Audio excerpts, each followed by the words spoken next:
ಕ್ವಿಕ್ಕಾಗಿ ಹೆಸರುಬೇಳೆ ಯೂಸ್ ಮಾಡಿ ಚಕ್ಲಿ ಮಾಡೋದು ಹೇಗೆ ಅಂತ ತೋರಿಸ್ತೀನಿ. ಮೊದಲಿಗೆ 2 ಕಪ್ಪು ಅಕ್ಕಿ ಹಿಟ್ಟು, 2 ಕಪ್ ತೊಗೊಂಡಿದ್ದೀನಿ ನೋಡಿ. ಜೊತೆಗೆ ಸ್ವಲ್ಪ ಬಿಳಿ ಎಳ್ಳು, ಸ್ವಲ್ಪ ಜೀರಿಗೆ, ರುಚಿಗೆ ತಕ್ಕಷ್ಟು ಉಪ್ಪು,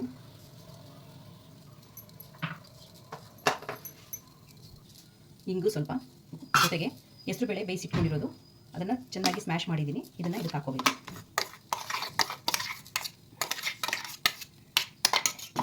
ಹಾಕ್ಕೊಂಡು ಚೆನ್ನಾಗಿ ಕಲಿಸ್ಕೊಳ್ಬೇಕು.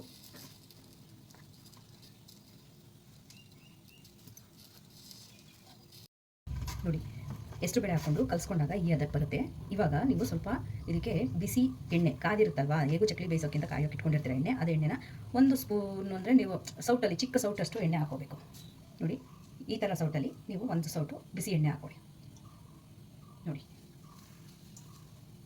ಬೇಕಿದ್ರೆ ಇನ್ನು ಸ್ವಲ್ಪ ಹಾಕೋಬೋದು, ಸ್ವಲ್ಪ ಸಾಕು. ಬಿಸಿ ಎಣ್ಣೆ ಹಾಕ್ಕೊಂಡು ಈ ಥರ ಕಲಿಸ್ಕೊಡಿ ಚೆನ್ನಾಗಿ.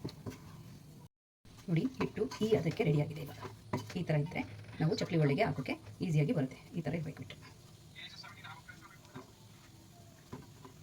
ಇವಾಗ ಚಕ್ಲಿ ಒಳ್ಳೆ ತೊಗೊಂಡು ನಾವು ಅದಕ್ಕೆ ಸ್ವಲ್ಪ ಈ ಥರ ಇರುತ್ತಲ್ವ ಬಿಲ್ಲೆ, ಇದು ಸ್ವಲ್ಪ ಎಣ್ಣೆ ಅಪ್ಲೈ ಮಾಡ್ಕೊಳ್ಳೋಣ.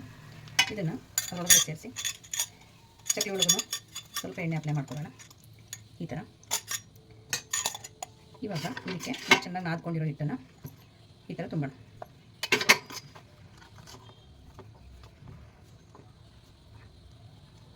ಫುಲ್ ಫಿಲ್ ಮಾಡಿ. ಈ ಥರ ಫಿಲ್ ಮಾಡಾದ್ಮೇಲೆ ಇವಾಗ ಚಕ್ಲಿ ಒಳ್ಳೆ ಕ್ಲೋಸ್ ಮಾಡಿ.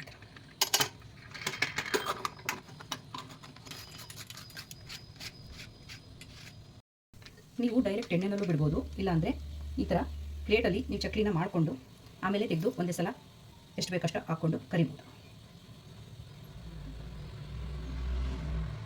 ನೋಡಿ, ಈ ಥರ ಮಾಡ್ಕೊಳ್ಳಿ.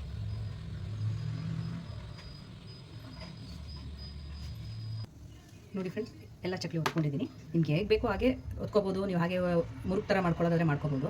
ನಾನು ಸ್ವಲ್ಪ ಮುರುಕು ಥರ ಮಾಡ್ತೀನಿ. ನನಗೆ ತೋರಿಸ್ಲಿಕ್ಕೆ ಅಂತ ಸುಮ್ಮನೆ ಹಾಗೆ ಚಕ್ಲಿ ರೌಂಡ್ ಶೇಪಲ್ಲಿ ಹೊತ್ತಿದ್ದೀನಿ. ಸೊ ಇದನ್ನು ಇವಾಗ ಎಣ್ಣೆ ಕಾದಿದೆ, ಸೊ ಹಾಕೋಣ ಬನ್ನಿ, ಬೇಯಿಸೋಣ.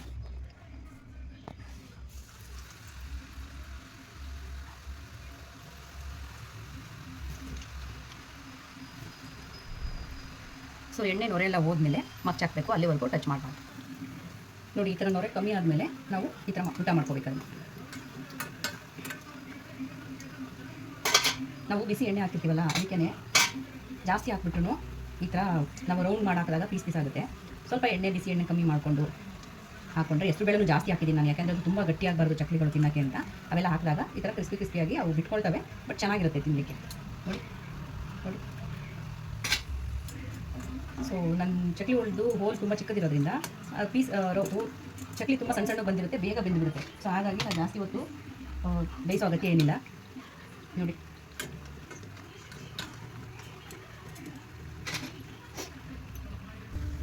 ನೋಡಿ ಫ್ರೆಂಡ್ಸ್, ಈ ಥರ ನೊರೆ ಎಲ್ಲ ಕಮ್ಮಿ ಆದಮೇಲೆ ನಾವು ಅದನ್ನು ಊಟ ಮಾಡಬೇಕು. ಅಲ್ಲಿವರೆಗೂ ನೀವು ಮತ್ತೆ ಹಾಕಿದ ತಕ್ಷಣ ಎಲ್ಲ ಮಿಕ್ಸ್ ಮಾಡೋಕ್ಕೆ ಹೋಗಬೇಡಿ, ಎಲ್ಲ ಬಿಚ್ಕೊಂಡ್ಬಿಡುತ್ತೆ, ಪೀಸ್ ಆಗುತ್ತೆ. ನಿಮಗೆ ರೌಂಡಿಗೆ ಬೇಕಂದರೆ ಮಾತ್ರ ಪರವಾಗಿಲ್ಲ. ಮುರುಕು ಥರ ಇರಲಿ ಅಂದರೆ ನೋ ಪ್ರಾಬ್ಲಮ್, ಅದು ಹಾಗೆ ಆಗುತ್ತೆ ಆಮೇಲೆ. ನೋಡಿ ಫ್ರೆಂಡ್ಸ್, ಚಕ್ಲಿ ಎಲ್ಲ ಚೆನ್ನಾಗಿ ರೆಡಿಯಾಗಿದೆ, ತುಂಬ ಕ್ರಿಸ್ಪಿಯಾಗಿ ಬಂದಿದೆ. ಈ ರೆಸಿಪಿನ ನೀವು ಟ್ರೈ ಮಾಡಿ, ಹೇಗೆ ಬಂತು ಅಂತ ಹೇಳಿ.